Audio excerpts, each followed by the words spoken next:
नमस्कार बच्चों। तो लेके आए हैं पार्ट 6 इलेक्ट्रिसिटी चैप्टर का।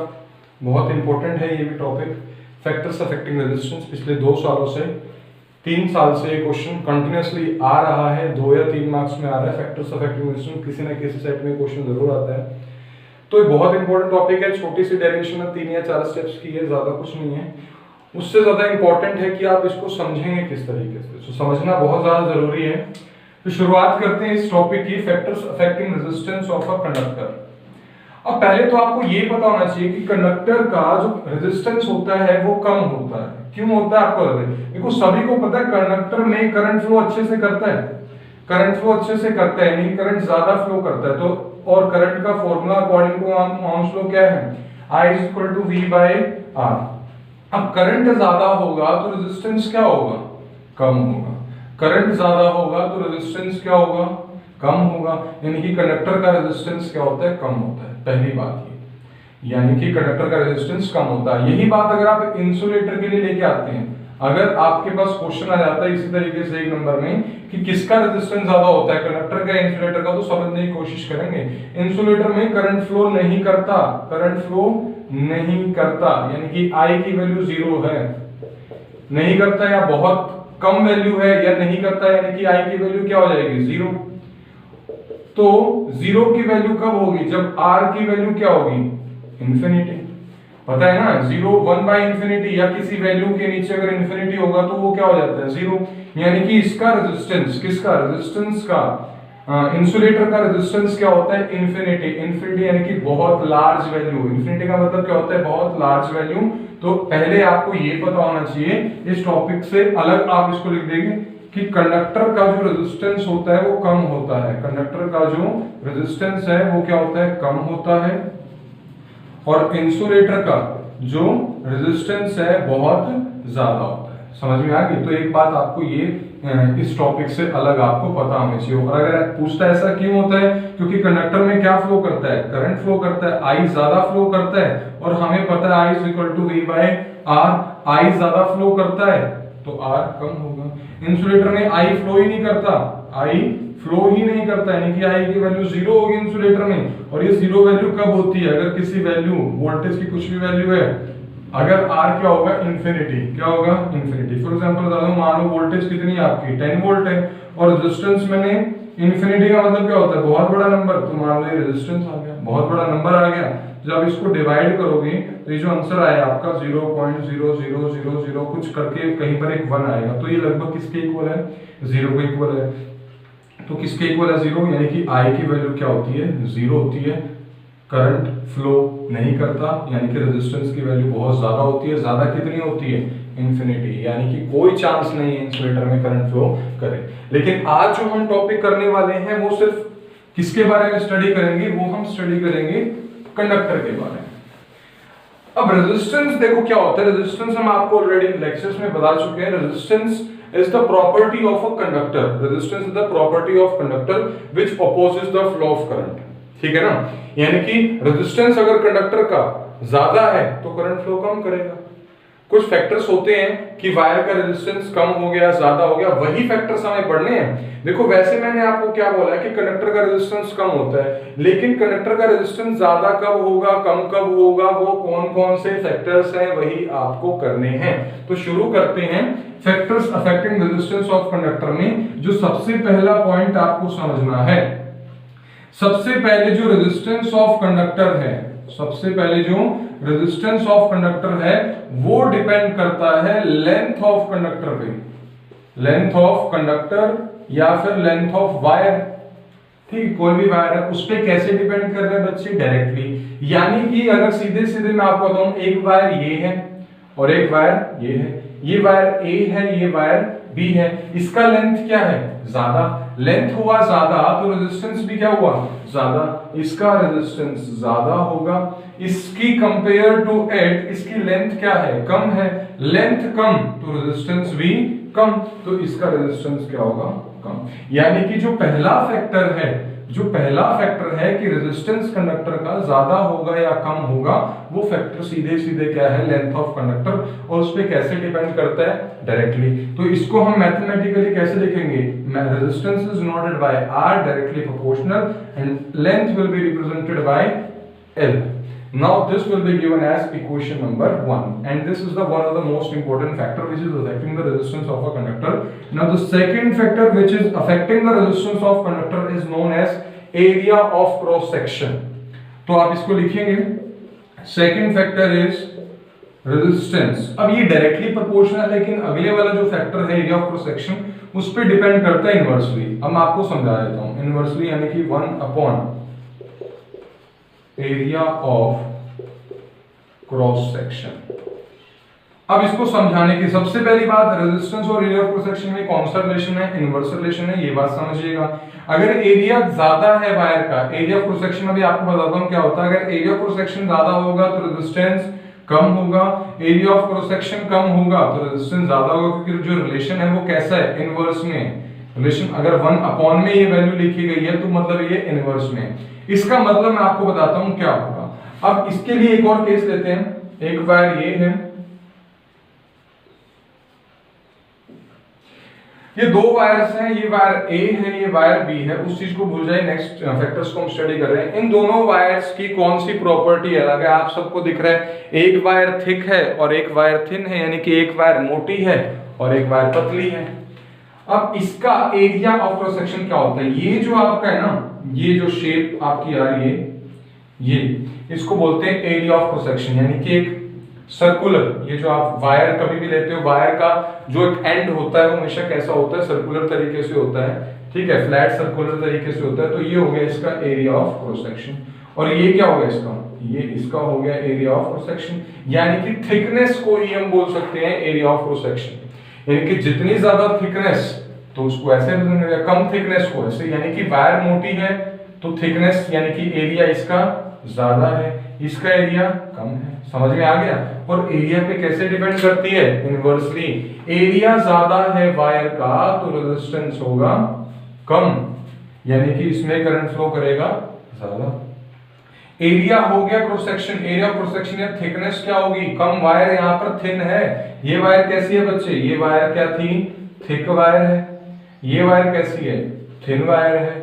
थिक वायर है, इसका एरिया ज्यादा तो रेजिस्टेंस कम, क्यों, इनवर्सली प्रोपोर्शनल। थिन वायर का एरिया कम हुआ तो रेजिस्टेंस क्या हुआ, ज्यादा। इतना समझ में आया। तो यहाँ पर इसको mathematically I can write it as R is inversely proportional to area of cross section where A represents the area of cross section. Got it? तो हमारे पास this can be termed as an equation number 2. अब आपको एक बार वहां पर लेके चलते हैं। अगर मैं आपसे पूछता हूं A या B में से किस वायर में ज्यादा करंट फ्लो करेगा, ज्यादा करंट तभी फ्लो करता है अगर रेजिस्टेंस कम है। रेजिस्टेंस कम है ना, देखो ना, ये पता है I is equal to V by R। Resistance कम तो करंट ज्यादा, इसका रेजिस्टेंस ज्यादा तो यहाँ पर करंट फ्लो क्या करेगा, कम, यहाँ पर करंट फ्लो क्या करेगा, ज्यादा। यहाँ पे रेजिस्टेंस कम है तो इस वायर में करंट फ्लो ज्यादा, इस वायर में करंट फ्लो कम। तो अगर आपको याद करना है किस वायर में करंट ज्यादा फ्लो करता है, मोटी और छोटी, तो याद करने का तरीका क्या है कि जो भी वायर मोटी होगी और छोटी यानी कि लेंथ कम होगी उसमें हमेशा करंट फ्लो ज्यादा होता है। याद करने का तरीका है कि हमेशा वायर कैसी यूज करनी चाहिए, मोटी और छोटी, क्योंकि उसका रेजिस्टेंस हमेशा कम होगा। मोटी और छोटी वायर का जो रेजिस्टेंस है वो हमेशा कम होगा। और हम हमेशा जितने भी कनेक्शन करते हैं, आपने देखा होगा, हमेशा कनेक्शन इसी तरीके से करते हैं कि हमारी जो वायर है कम से कम लगे। वायर कम से कम लगे यानी कि शॉर्ट वायर में काम चल जाए, क्योंकि शॉर्ट वायर का रेजिस्टेंस कम होता है। और वायर हमेशा कैसी होनी चाहिए, मोटी। जितनी पतली वायर होगी उतना रेजिस्टेंस ज्यादा होगा, उतने करंट लॉसेस ज्यादा होंगे। तो बात करते हैं दोबारा से टॉपिक के। इक्वेशन नंबर 1 आ गया, इक्वेशन नंबर 2 आ गया। अब हम क्या करेंगे, दोनों इक्वेशन को कंबाइन कर देंगे from equation number 1 and equation number 2। इन दोनों इक्वेशंस को कंबाइन करना है, यानी कि it can be written as R directly proportional to L divided by A। तो ये समझ में आया, R directly proportional to L divided by A. This is the third expression which we obtained from this derivation. Now as we all know that we have to remove this sign of proportional. हमें ये sign को remove करने के लिए हमेशा क्या introduce करते हैं, एक कांस्टेंट प्रोपोर्शनैलिटी कांस्टेंट हम यहाँ पर इंट्रोड्यूस करेंगे, और वो कांस्टेंट प्रोपोर्शनैलिटी कांस्टेंट जो भी होगा आप अपनी तरफ से कुछ भी नहीं रखोगे, जो इस डेरिवेशन में रखा जाएगा वो आपको बताने वाला हूँ। यहाँ पर इसको हटाने के लिए now this equation can be written as, इसको मैं क्या लिखूंगा, आर प्रोपोर्शनलिटी कांस्टेंट हटाने के लिए इक्वल टू, और ये आपका मैं ये प्रोपोर्शनल हटाने के लिए इक्वल टू, और ये कांस्टेंट लगा, इस कांस्टेंट को बोलेंगे रो, क्या बोलेंगे, रो, और ये L की जगह L, A की जगह A। तो this is the final formula for this expression, R is equal to rho L by A, where rho is अ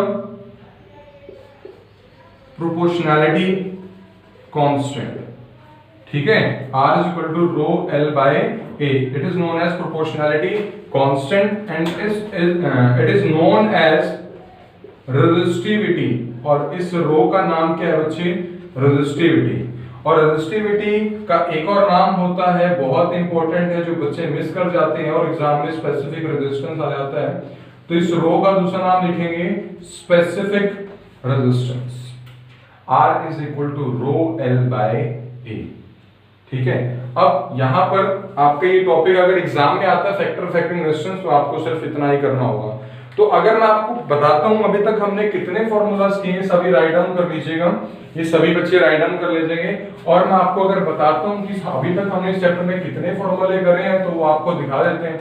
सबसे पहला फॉर्मूला करा था I is equal to Q by T, फिर करा था V is equal to W by Q, हमने quantization of charge किया था Q is equal to N multiplied by E, हमने अकॉर्डिंग टू ओम्स लॉ तीन फॉर्मूले आए थे, क्या आए थे, V is equal to IR, I is equal to V by R, R is equal to V by I। तो अब हमारा जो नेक्स्ट फॉर्मूला है वो according to factor affecting R is equal to rho L by A, where R is the resistance, rho is the resistivity, or we can say it as specific resistance, L is the length of conductor and A is the area of cross section। Length हमेशा metre में लोगे, area हमेशा metre square में लोगे। तो अगर आपको सिर्फ टॉपिक आता है फैक्टर अफेक्टिंग रेजिस्टेंस बताओ तो ये करना है, लेकिन हम अभी इस फॉर्मूले को आगे लेके कंटिन्यू करेंगे, क्योंकि हमने यहाँ पर सभी चीजों के बारे में पता है, लेकिन एक चीज यहाँ पर नई इंट्रोड्यूस हुई है, वो नई चीज क्या इंट्रोड्यूस हुई है, रेजिस्टिविटी। तो आज हम आपको जो नेक्स्ट इससे आगे कंटिन्यू करेंगे, हम उसमें डिटेल में बताएंगे रेजिस्टिविटी के बारे में। तो उससे पहले आपको ये टॉपिक अच्छे तरीके से रेडी हो जाना चाहिए। रेडी करने में कुछ भी नहीं है, बहुत सिंपल सा आपको बताता हूँ। अगर आपका factor affecting resistance R directly proportional to L, R inversely proportional to A, equation number 1, equation number 2, from equation number and equation number 2 we can write it this equation as R directly proportional to L by A. Now we can remove this symbol of proportionality by R is equal to rho L by A, and this is the final expression we have to write in the examination if we receive in question of factors affecting resistance of an conductor। R is equal to rho L by A, where R is the resistance, rho is the resistivity, resistivity is also known as specific resistance, L is the length of conductor and A is the area of cross section of that conductor। So this is the complete steps which we have to follow when the question, if any question comes regarding factors affecting resistance of conductor, so you have to write such derivation। और अब हम करते हैं इसका next part, यानी कि जो हमने यहाँ पर नई चीज देखने को मिली वो क्या थी, रेजिस्टिविटी। तो अब हमारा जो नेक्स्ट टॉपिक रहेगा वो रहेगा रेजिस्टिविटी। तो राइट डाउन कीजिएगा, नेक्स्ट टॉपिक है रेजिस्टिविटी ऑफ अ कंडक्टर। तो सभी बच्चे राइट डाउन कीजिएगा। तो रेजिस्टिविटी शुरू करते हैं।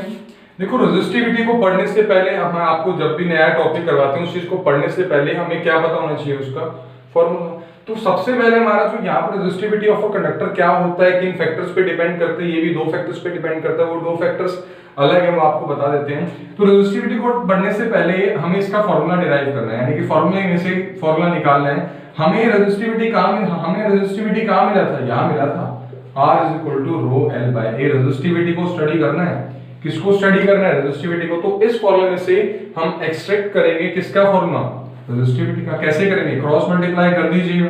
तो R A is equal to rho multiplied by L, समझ में आया। तो क्रॉस मल्टीप्लाई कर दिया। फॉर्मूला किसका चाहिए? रेजिस्टिविटी का। अब ये L इसके साथ मल्टीप्लाई में है, लेफ्ट हैंड साइड जाके ये डिवाइड में हो जाएगा, यानी कि जो रो का फॉर्मूला आया वो क्या आया? RA/L। तो रेजिस्टिविटी का फॉर्मूला क्या आया? RA/L। यानी किसी भी कंडक्टर की रेजिस्टिविटी अगर कैलकुलेट करनी है तो क्या करेंगे? उसका रेजिस्टेंस को मल्टीप्लाई करेंगे उसकी एरिया ऑफ क्रॉस सेक्शन जो थिकनेस है मीटर स्क्वायर में होनी चाहिए, और डिवाइड कर देंगे किससे? लेंथ से, तो वो उसकी रेजिस्टिविटी आ जाएगी। अब रेजिस्टिविटी और रेजिस्टेंस में बहुत फर्क है, डिफरेंस आ जाता है रेजिस्टेंस और रेजिस्टिविटी में, वो आपका होमवर्क है, वो आपको होमवर्क में करना है।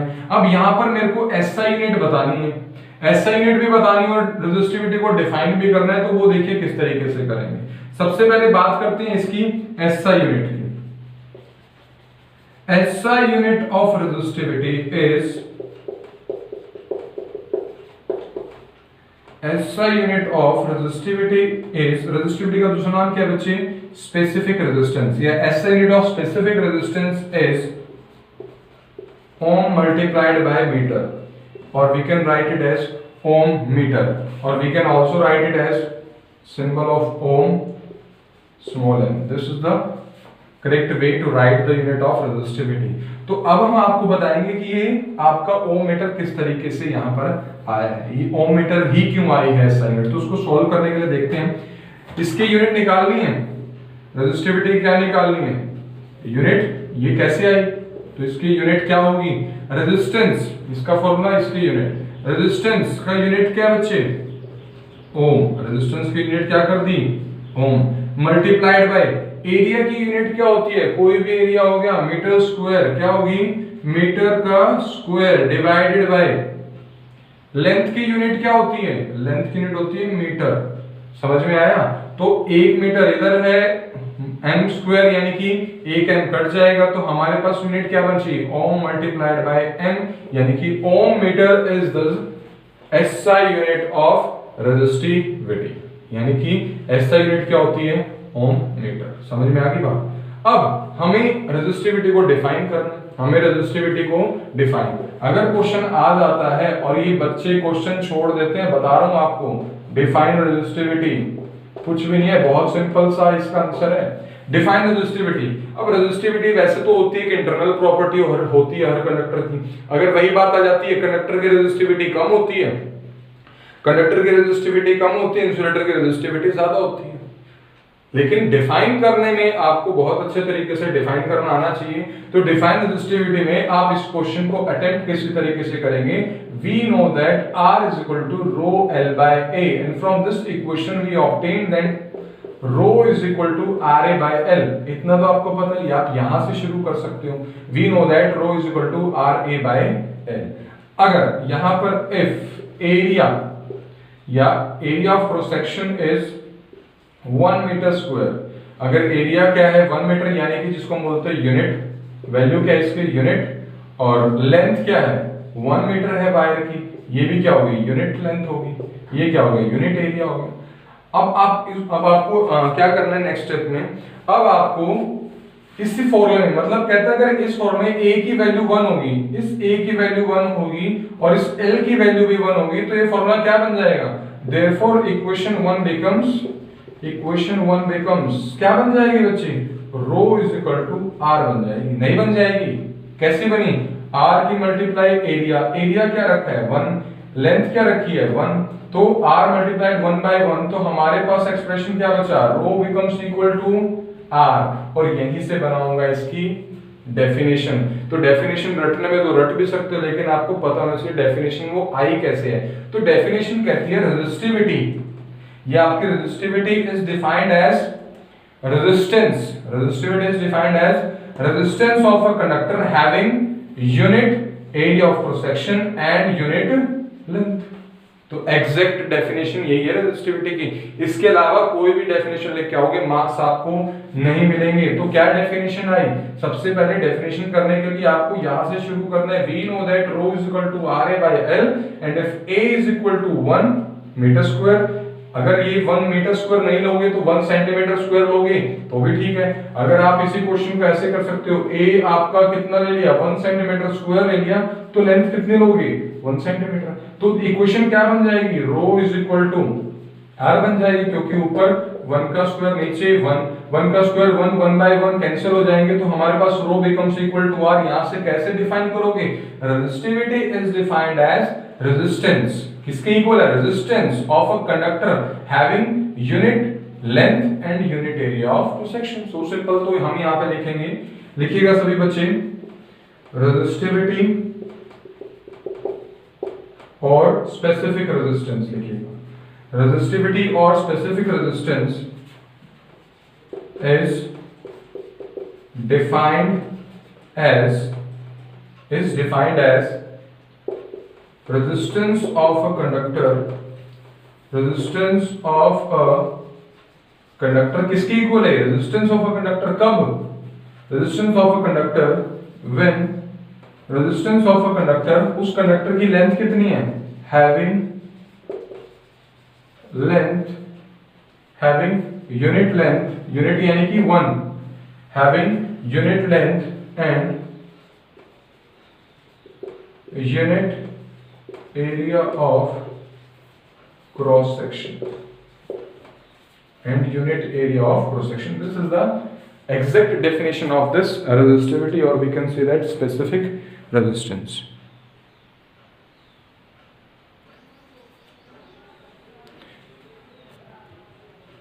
तो रेजिस्टिविटी सभी बच्चों को समझ में आ गई है। एक बार दोबारा करते हैं रेजिस्टिविटी कैसे करना है आपको। हमने उससे पहले कर लेते हैं फैक्टर्स ऑफ इफेक्टिव रेजिस्टेंस किस तरीके से करें। R directly proportional to L, R inversely proportional to A, R directly proportional to L by A, R is equal to rho L by A। Factor of effective resistance में ये steps करने हैं। Resistivity पर अगर question आता है तो आपको क्या करना है, यहाँ से रेजिस्टिविटी का फॉर्मूला हमने निकाला था, rho is equal to RA by L। इसकी एसआई यूनिट कैसे निकाली थी? रो की क्या होती है बच्चे? ओम। एरिया की क्या होती है? मीटर स्क्वायर या सेंटीमीटर स्क्वायर। लेकिन हमारे एसआई यूनिट हमेशा मीटर में रहेगी, तो लेंथ क्या होती है? मीटर। मीटर से 1 मीटर कट गया, तो रो की एसआई यूनिट क्या थी बच्चे? ओम मीटर। क्या थी? ओम मल्टीप्लाइड बाय मीटर। उसके बाद अगर हमें डिफाइन करना है डिफाइन रेजिस्टिविटी, तो डिफाइन करने के लिए आपको याद रखनी है एरिया को भी यूनिट रखना है, लेंथ को भी यूनिट। अगर एरिया क्या होगी? यूनिट वैल्यू यानी कि 1 वैल्यू होगी, और लेंथ की भी क्या होगी? यूनिट वैल्यू यानी कि 1 वैल्यू होगी। Then this equation will become as rho is equal to r। Sorry, तो यहां पर हम रेजिस्टिविटी को डिफाइन करेंगे। Resistivity is defined as resistance of a conductor having unit area of cross section and unit length. अब हम आपको detail में और बताने वाले हैं रेजिस्टिविटी पे क्वेश्चन किस प्रकार से आते हैं। तो जैसे रेजिस्टेंस तो दो फैक्टर्स पे डिपेंड करता है, लेंथ पे डिपेंड करता है और एरिया पे करता है। वैसे तो टेम्परेचर पे भी करता है और नेचर पे करता है, लेकिन वो हमारे सिलेबस में नहीं है। वो हम आपको कहीं भी नहीं बताएंगे कि रेजिस्टेंस दो फैक्टर्स पे और डिपेंड करता है, क्योंकि अकॉर्डिंग टू एनसीईआरटी रेजिस्टेंस दो फैक्टर पे ही डिपेंड करता है, लेंथ पे और एरिया पे। और रेजिस्टिविटी भी हमारी दो फैक्टर्स पे ही डिपेंड करती है। ये आपको क्वेश्चन ही बताऊंगा किस तरीके से करना है। रेजिस्टिविटी इसमें कोई डेरिवेशन नहीं है, सिर्फ आपको पता होना चाहिए कैसे डिपेंड करती है, क्यों डिपेंड करती है। Resistivity depends upon two factors. पहला है टेम्परेचर,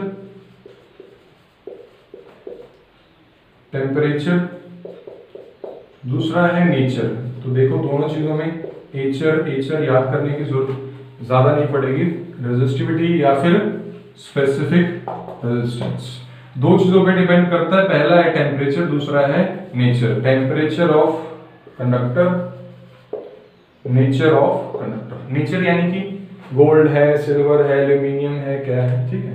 तो आपको बता देते हैं टेम्परेचर पे डिपेंड करता है और नेचर पे डिपेंड करता है। नेचर यानी कि उसका मटेरियल क्या है। मटेरियल जैसे कि सिल्वर है Ag, या फिर गोल्ड का है वायर, या फिर आयरन का है वायर, या फिर एल्यूमिनियम का है, या फिर कॉपर का। आप सभी को पता है बेस्ट कंडक्टर कौन है? गोल्ड है। और जो हम यूज करते हैं कंडक्टर वो कौन है? कॉपर है। आयरन की थोड़ी कम, आयरन की रेजिस्टिविटी थोड़ी ज्यादा हो जाती है। हम यहाँ पर देखो गोल्ड सिल्वर यूज नहीं कर सकते वायरिंग में, क्योंकि बहुत ज्यादा एक्सपेंसिव होता है। गोल्ड और सिल्वर यूज नहीं कर सकते। तो इसको भूलने के बाद अगर आपके पास 3-4 ऑप्शन बनते हैं तो हम वायर्स कौन से यूज करते हैं? कॉपर की यूज करते हैं। आयरन की वायर्स भी यूज नहीं करते, क्योंकि कॉपर की रेजिस्टिविटी क्या होती है? कम, क्योंकि करंट फ्लो अच्छे तरीके से करता है। आयरन की as compare to copper resistivity ज्यादा होती है as compare to copper. Resistivity ज्यादा होती है तो करंट फ्लो कम करता है, तो हम कॉपर को ही इस्तेमाल करते हैं। यानी कि जो रेजिस्टिविटी है वो डिपेंड करती है दूसरा किसके ऊपर, नेचर के ऊपर। नेचर यानी कि जो भी आपका कंडक्टर किस भी मटेरियल से बना हुआ है, और वो मटेरियल हमेशा कंडक्टर होगा, इंसुलेटर तो कभी होगा नहीं, ठीक है। तो नेचर में भी, आप कंडक्टर में भी कई तरह के कंडक्टर होते हैं, किसी में करंट ज्यादा फ्लो करता है, किसी में कम करते हैं। सबसे ज्यादा करंट फ्लो किसमें करता है, गोल्ड में, फिर सिल्वर में, फिर कॉपर हम इस्तेमाल करते हैं, कॉपर में सबसे बेस्ट रहता है, ठीक है। तो टेम्परेचर और नेचर पे, अब टेम्परेचर पे कैसे डिपेंड करता है ये आप समझ लीजिएगा। टेम्परेचर ऑफ कंडक्टर, कंडक्टर के लिए बात करूंगा सिर्फ, अगर टेम्परेचर ज्यादा है, याद रखना, अगर टेम्परेचर ज्यादा है तो रेजिस्टेंस ज्यादा होगा, यानी कि करंट फ्लो कम करेगा। अगर टेम्परेचर ज्यादा है, टेम्परेचर ज्यादा तो रेजिस्टिविटी, टेम्परेचर ज्यादा तो रेजिस्टिविटी ज्यादा, रेजिस्टिविटी ज्यादा यानी कि रेजिस्टेंस ज्यादा हो गया, ठीक है, तो करंट फ्लो कम करेगा। ऐसा क्यों होता है, वैसे ये क्वेश्चन नहीं आता, आपको बता देता हूं ऐसा क्यों होता है। मान लो किसी वायर में से इलेक्ट्रॉन फ्लो कर रहे हैं, इलेक्ट्रॉन फ्लो कर रहे हैं तो करंट फ्लो कर रहे हैं। जितने इलेक्ट्रॉन अच्छे तरीके से पहुंचेंगे करंट उतना ज्यादा। टेम्परेचर बढ़ा दोगे तो जो इलेक्ट्रॉन जो जा रहे थे गिवन डायरेक्शन में, वो आपस में क्या करने लगेंगे, कोलाइड करेंगे, यानी कि उनकी कोलिजन होने लगेगी। अब मान लीजिए ये एक वायर है, इसमें इलेक्ट्रॉन बड़े प्यार से ट्रेवल कर रहे हैं इस डायरेक्शन में, तो करंट हमें पता है इस डायरेक्शन में फ्लो करेगा, वो हमें यहाँ पर नहीं समझना। समझना क्या है कि टेम्परेचर बढ़ाने से करंट फ्लो कम क्यों होता है। देखो जितने ज्यादा इलेक्ट्रॉन पहुंचेंगे उतना ज्यादा करंट फ्लो होएगा, जितना ज्यादा चार्ज चलेगा उतना ज्यादा। अब टेम्परेचर बढ़ा दिया, इस वायर को मैंने हीट कर दिया, तो यहाँ पर हीट कर दूंगा तो ये इलेक्ट्रॉन्स क्या करेंगे, आपस में कोलिजन होगी इनकी, इलेक्ट्रॉन्स आपस में कोलाइड करेंगे, और जो आपका मोशन बहुत स्मूथ चल रहा था वो मोशन डिस्टर्ब हो जाएगा। अब जो चार्ज को पहुंचना था एक तरफ, वो चार्ज उस टाइम में नहीं पहुंच रहा, चार्ज को पहुंचने में टाइम ज्यादा लग रहा है, यानी कि जो चार्ज को पहुंचने में टाइम ज्यादा लगेगा, टाइम ज्यादा लगेगा तो क्या होगा, फॉर्मूला क्या था, I = Q/T। तो हर चीज का कंसेप्ट है भाई, तो टाइम ज्यादा लगेगा तो करंट फ्लो क्या हो जाएगा, कम, और करंट फ्लो आपका कम हो ही जाता है। करंट फ्लो कम होता है टेम्परेचर बढ़ाने से, ये समझ में आया। अब टेम्परेचर बढ़ाने से अगर करंट फ्लो कम हो रहा है यानी कि रेजिस्टिविटी उसकी ज्यादा है। दूसरा डिपेंड करता है नेचर पे, तो आपको ये इस तरीके से करना है, ठीक है। तो ये आ गया, ठीक है।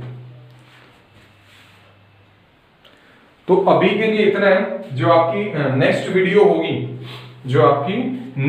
होगी उसमें हम करेंगे बच्चे, जो नेक्स्ट आपका पार्ट होगा वीडियो का, उसमें हम करेंगे न्यूमेरिकल्स करेंगे on basis of factors affecting resistance पे न्यूमेरिकल यानी कि इस फॉर्मूले पे न्यूमेरिकल करने हैं आपको नेक्स्ट वीडियो में। और दूसरा न्यूमेरिकल करेंगे बस यही आपका R/L के ऊपर न्यूमेरिकल करेंगे, और ज्यादा कुछ नहीं। अच्छा, तो इसी वीडियो में आपको एक एडिशनल चीज बताना चाहता हूँ जो ओम्स लॉ में रह गई थी। बहुत इंपॉर्टेंट क्वेश्चन है बेटा, जरूर लिखिएगा, बहुत बहुत ज्यादा इंपॉर्टेंट है। जो हमने वेरिफिकेशन की थी ओम्स लॉ की, उसी से रिलेटेड है। तो उसी से रिलेटेड मैं आपको क्वेश्चन लिखवा रहा हूँ, क्वेश्चन आपको लिखना है, तो क्वेश्चन लिखिए। तो क्वेश्चन ये था कि जब हमने वेरिफिकेशन करी थी ओम्स लॉ की, एक बार आपको डायग्राम बनाता हूँ। इस तरीके से हमने एक रेजिस्टर लिया था, और इस तरीके से हमने एक सेल या बैटरी ली थी, इधर स्विच था, इधर हमने एक रियोस्टेट लगाया था, और इस तरीके से यहाँ पर हमने एक एमीटर लगाया था। वेरिफिकेशन वाला डायग्राम रीड्रॉ कर रहा हूँ आपके लिए, और इधर हमने एक वोल्टमीटर पैरेलल में लगाया था, ठीक है। तो यहाँ पर जो क्वेश्चन आता है, कई बार एग्जाम में पूछता है कि इस रेजिस्टर, ठीक है, जिसमें से करंट फ्लो कर रहा है, क्या मैं ओम्स लॉ को वेरीफाई करते वक्त यहाँ पर बल्ब का इस्तेमाल कर सकता हूं या नहीं कर सकता। क्वेश्चन आया है, क्वेश्चन आ चुका एग्जाम्स में, can we use an electric bulb instead of resistor during verification of Ohm's law। यानी कि वो कह रहा है इस रेजिस्टर की वजह, देखो रेजिस्टर और बल्ब का भी कुछ रेजिस्टेंस होता है, तो कहता है रेजिस्टेंस, देखो कहता है रेजिस्टेंस बल्ब का भी कुछ ना कुछ रेजिस्टेंस होगा, तो कहता है ये ओम्स लॉ है, मेरे को रीडिंग लेनी है किसकी, V और I की। अगर मैं रीडिंग लेना चाहूं और यहां पर बल्ब का इस्तेमाल करूं, बल्ब का इस्तेमाल करते वक्त अगर मैं वही स्टेप्स करता हूं, V को बढ़ा रहा हूं, I को बढ़ा रहा हूं, तो कहता है क्या मैं एक बल्ब का इस्तेमाल कर सकता हूं, तो आप लिखोगे नो। उसका रीजन क्या है पहले वो समझिए। देखो ओम्स लॉ वेरिफिकेशन करने में बल्ब का यूज आप नहीं कर सकते, क्वेश्चन बहुत इंपॉर्टेंट है। रीजन क्या है आप भी बता देता हूं, आंसर क्या है, नो, आप कभी भी बल्ब का इस्तेमाल नहीं कर सकते। क्यों? बिकॉज ओम्स लॉ की पहली लाइन ही क्या है, according to Ohm's law physical conditions remaining same. Physical condition क्या थी, टेम्परेचर, टेम्परेचर क्या रहना चाहिए, सेम, यानी कि कांस्टेंट, यानी कि जहां कहीं भी हम ओम्स लॉ करें वहां का टेम्परेचर कांस्टेंट रहना चाहिए, टेम्परेचर चेंज नहीं होना चाहिए। और आपको पता है जब आप एक बल्ब लगाओगे तो बल्ब क्या करेगा, ग्लो करेगा, उसमें क्या डेवलप होगी, हीट डेवलप होगी। जितना ज्यादा करंट फ्लो करते रहो, जैसे आप वोल्टेज बढ़ा रहे हो, वोल्टेज बढ़ा रहे हो, करंट बढ़ता रहेगा, उसी फैक्टर से बढ़ता रहेगा, नहीं बढ़ता रहेगा। और जैसे जैसे करंट बढ़ता रहेगा ये बल्ब और ज्यादा ग्लो होता रहेगा, जिससे क्या बढ़ता रहेगा, टेम्परेचर बढ़ता रहेगा, यानी कि फिजिकल कंडीशन अब सेम नहीं रहेगी, जिससे आपका ओम्स लॉ क्या हो जाएगा, फेल। तो बहुत ज्यादा इंपॉर्टेंट क्वेश्चन है, आंसर दोबारा से बताता हूं, आप ओम्स लॉ में बल्ब का इस्तेमाल नहीं कर सकते during its verification, because whenever there will be current flow in the bulb will gets heat up। bulb क्या हो जाता है, bulb will gets heat up, तो लिख लीजिए आप, the bulb will gets heat up due to which the temperature will not remain constant, due to which the temperature will not remain same or constant, due to which the Ohm's law fail। तो ये था हमारा आज का video. इसके बाद हम बता चुके हैं आपको न्यूमेरिकल्स करेंगे। और सबसे जरूरी बात, प्लीज प्लीज प्लीज आप सभी से रिक्वेस्ट है कि चैनल को सब्सक्राइब जरूर कर दें, आने वाले टाइम में वीडियोस में प्रॉब्लम ना हो। तो अगर आप सब्सक्राइब कर दोगे तो आपको सभी वीडियोस रेगुलर टाइम पे मिलते रहेंगे, नोटिफिकेशन बेल आइकन आप प्रेस कर सकते हो। और इसके बाद हम लेके आते हैं next video. Thank you very much.